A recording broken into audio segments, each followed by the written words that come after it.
नमस्कार दर्शको, रहस्य आणि शोध या चॅनलमध्ये तुमचे हार्दिक स्वागत. आपण मागच्या भागामध्ये पाहिले की कबीरांनी आपल्या तत्त्वज्ञानात ईश्वराला मान्यता दिली नाही. तसेच मनुष्याचा स्वामी कोणी नसून तो स्वतःच स्वामी आहे असे त्यांचे म्हणणे आहे. या इहलोकात ज्या काही घटना घडतात त्या मनुष्याच्या मनाच्या आधारेच घडतात असे कबीरांचे मत होते. भाग 5वा यामध्ये सुरुवात करूया. कबीर आणि मन कसे होते? कबीर मनाविषयी काय बोलायचे? मन हे घटनांचे मूळ आहे. मन हे स्वामी आहे. मन हे सर्वांचे मूळ असल्यामुळे त्याच्या आज्ञेनुसार घटना घडत असतात. सर्व व्यवहारांचे उगमस्थान मन असल्यामुळे मनुष्याचे व्यवहार मनप्रधान असतात. मनुष्याचे मन जर शुद्ध असेल तर मनुष्याच्या छायाप्रमाणे सुख त्याच्या सोबत निश्चित चालते. ज्याप्रमाणे एखादी बैलगाडी चालत असते, तिच्या मागे चाक चालते, त्याचप्रमाणे माणसाचे मनही त्याचा पाठलाग करत असते. मन हे खूप चंचल असते. जसा बाण तयार करणारा जसा बाणाला सरळ करतो, त्याचप्रमाणे बुद्धिमान पुरुष मनाला संयमित करतो. म्हणून कबीर मनाला उद्देशून म्हणतात, बा वेड्या मना, आता तू डगमगणे सोडून दे. आता तर अटीतटीतच सामना द्यायला हवा. तू सत्तेचे वाण हाती घेतले आहेस. निर्भय होऊन मग्न होऊन नर्तन कर. लोभ मोह माया भ्रमाचा त्याग कर. शूरवीर काय मृत्यूला घाबरतो. लोकलज्जा आणि शास्त्रबंधन हेच तर तुझ्या गळ्याला फास लावून बसले आहेत. आता अर्ध्या मार्गातून परत फिरशील तर तुझे जगात कसे होईल? हास्य होईल. अशा प्रकारे या चंचल मनावर नियंत्रण करून त्यांना संयमित केले तर माणसाला शूराची स्थिती प्राप्त होऊ शकते. मग तो मृत्यूलाही घाबरत नाही. मन हे केंद्रबिंदू आहे. मनुष्याने मनाची घडण जर शुद्ध मार्गाने केली तर समाजातील सर्व तऱ्हेचे कलह, विरोध, वाद विवाद, विषमता नष्ट व्हायला वेळ लागणार नाही. म्हणून कबीरांनी आपल्या तत्त्वज्ञानात मन यावर सर्वाधिक जोर दिला. अनिष्ट गोष्टीवर विजय मिळवण्यासाठी 5 इंद्रियांच्या समूहावर नियंत्रण ठेवणे आवश्यक आहे. त्यासाठी हे मनुष्याच्या 5 इंद्रिय हिंसा, चोरी, काम, वासना, असत्य, नशिली पदार्थांचे सेवन करू नये, अंधश्रद्धा, निर्जलपणा, सत असत या गोष्टींचा चांगला विचार करून आणि काय आपल्याला योग्य आहे अयोग्य आहे आपल्या मनाला आपण आवरले पाहिजे. माकडाचा खेळ दाखवणारा गाडूळी जसा माकडाला आपल्या नियंत्रणात ठेवतो त्याचप्रमाणे मनोनिग्रह करणे आवश्यक आहे. म्हणून कबीरांनी यासाठी मार्ग दाखविला आहे. काया कसु कमन जीव पंचतत्व करी बाना, मारो तो मन मुको नाही तो मिथ्या जाना. म्हणजे 5 तत्वांच्या बाणाने मनरूपी मृगाला नष्ट करा, नाहीतर जीवन व्यर्थ आहे. हा कबीरांचा सल्ला 5 तत्वांचे अर्थातच पंचशीलाचे पालन करावे असे सुचविणारा आहे. मनुष्याच्या चंचल मनाला नियंत्रित ठेवण्यासाठी मनोनिग्रहाची गरज आहे. म्हणजे मनाला आवरण्याची गरज आहे. परंतु मननिग्रह करणे कुणालाही शक्य नाही. परंतु त्यासाठी साधनेची आवश्यकता असते. या साधनेची धर्मपंथात अनेक मार्ग आहेत. काही मार्ग फक्त संन्यासासाठी लागू होतात. काही मार्ग गृहस्थ व्यक्तीलाही लागू होतात. काही साधना अशा आहेत ज्या असाध्य क्लिष्ट आहेत. सामान्य माणूस त्या आपल्या जीवनात करू शकत नाही. या साधना ईश्वरप्राप्तीच्या उद्देशाने केल्या जातात. अशा साधनेचे अनेक मार्ग कबीरांना मान्य नव्हते. ज्या साधना शरीराला क्लेशदायक आहेत, पाखंडयुक्त आहेत, दुर्बोध आहे, असाध्य व सामाजिक दृष्टीने उपेक्षणीय आहे, त्यांना अजिबात मान्य नव्हता. कबीर हे उपेक्षित, अशिक्षित, दलित समाजातील असल्यामुळे त्यांना सहज शक्य होईल ज्यातून त्यांचे कल्याण होईल अशी साधना कबीरांनी पुरस्कृत केली. निर्गुण काव्य परंपरेत म्हणूनच कबीरांच्या साधनेला अत्युच्च स्थान मिळाले. या साधनेचा लोकांमध्ये इतका प्रचार झाला की त्यामुळे कबीरांना मानाचे स्थान प्राप्त झाले आणि त्यांची विवक्षित साधना पद्धती प्रचलित झाली.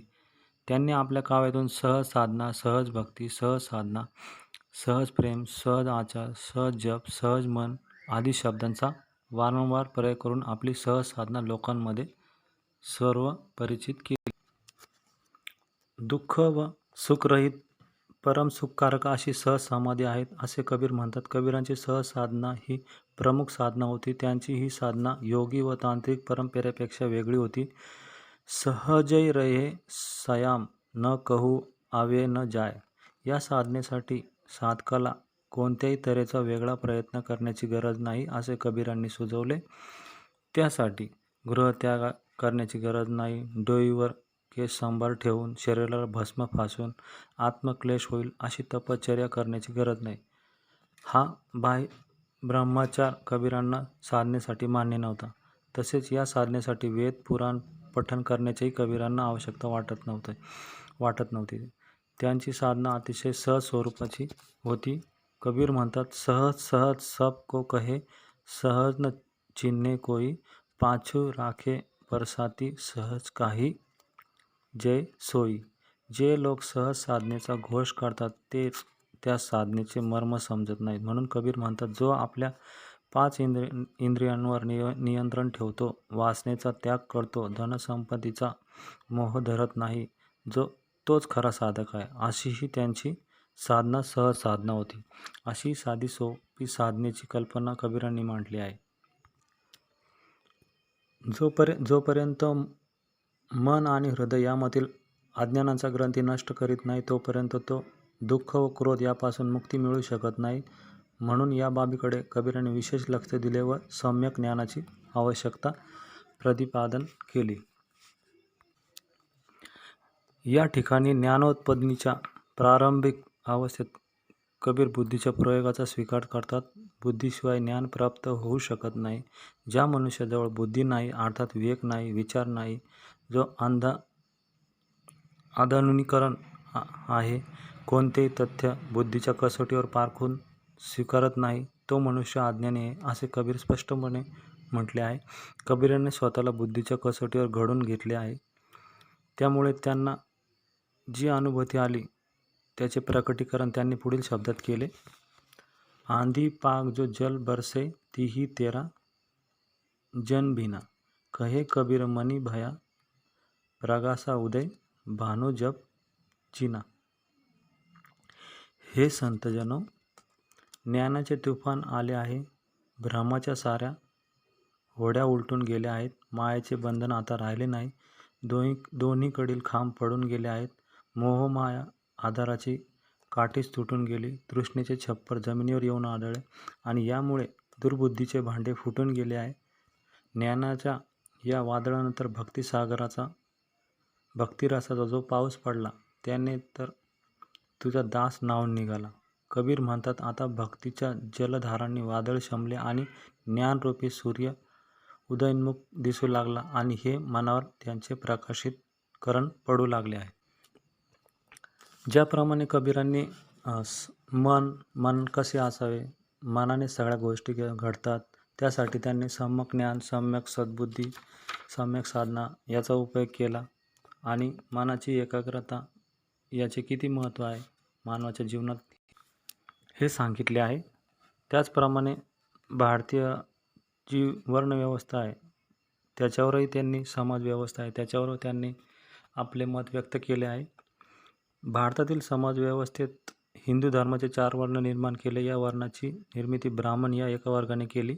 त्यांनी आपल्या सेवेसाठी क्षत्रिय, वैश्य, शूद्र अशा वर्णांची निर्मिती केली. ही वर्णनिर्मिती मानवनिर्मिती नसून ईश्वर निर्मिती आहे असा आभास जनमानसात निर्माण करण्यासाठी त्यांनी शास्त्रपुराणाची रचना केली. प्रत्येक मनुष्य हा पूर्वजन्मीच्या संचितानुसार या वर्णात जन्म घेत असतो. कुणालाही आपली वर्णाची मर्यादा तोडण्याचा अधिकार नाही. त्यामुळे माणूस कर्माने मोठा न ठरता जन्मानेच मोठा असतो असा हा कर्मविपाकाचा सिद्धांत प्रत्यक्षात व्यवहारात कार्यरत होता. कुणालाही आपल्या कर्मानुसार त्यांच्या क्षमता असूनही दुसऱ्या वर्णात प्रवेश करण्याचा अधिकार नव्हता. त्यामुळे बहुसंख्य जणांच्या प्रगतीला अडसर निर्माण होऊन त्यांची कोंडी झाली होती. अशा या विघातक वर्णव्यवस्थेवर कबीरांनी चौफेर हल्ला चढवला. या विषमताधिष्ठित वर्णव्यवस्थेचा पुरस्कार करणारे श्रुतिशास्त्र धर्मग्रंथ हे प्रामाणिक नसल्याचे अस्वीकार्य आहे असे त्यांनी घोषित केले. धर्मग्रंथात ही वर्णव्यवस्था मानवनिर्मिती नसून ईश्वर निर्मिती आहे असे ग्रंथित केले होते. यावर कबीरांनी असा प्रश्न केला की सृष्टिकर्ता ईश्वरांना स्वीकृती देत असेल तर त्यांनी ब्राह्मणांच्या कपाळावर एखादी ओळख खून का केली नाही, असे त्यांनी युक्तिवाद केला. कबीरांचा विरोध वर्णव्यवस्थेच्या नावाखाली जे लोक स्वतःला उच्च आणि जे लोक स्वतःला नीच समजतात या दोन्ही लोकांविरुद्ध होता. जी वर्णव्यवस्था माणसात उच्च-नीचतेची भावना निर्माण करते ती वर्णव्यवस्था कबीरांना सर्वथा अमान्य होती. कबीरांच्या मते विभिन्न रंगाच्या गायींचे दूध एकाच रंगाचे असते. तसेच मनुष्य जरी वेगवेगळ्या रंगाचे आकृतीचे दिसत असले तरी ते फक्त मानवच आहे. या मानवाचा मानव म्हणून विचार व्हायला पाहिजे असे कबीर म्हणतात. गोप भिन्न है एके दुधा, कासू कहिये ब्राह्मण सुधा. असा मानव म्हणून मानवाचा विचार केला तर कोणी ब्राह्मण ठरत नाही किंवा कोणी शूद्र ठरत नाही. शेवटी कबीरांनी माणसातील भेदनीतीचा पुरस्कार व संवर्धन करणारे संप्रदाय, धर्म, जाती आणि वैचारिक कृत्रिम भेद यांना सर्वदा व्यर्थ आणि त्याज्य मानले आहे आणि माणसाच्या मनात समानतेच्या, बंधुतेच्या भावनेची बीजारोपण केली. आजच्या पुरते एवढेच. धन्यवाद.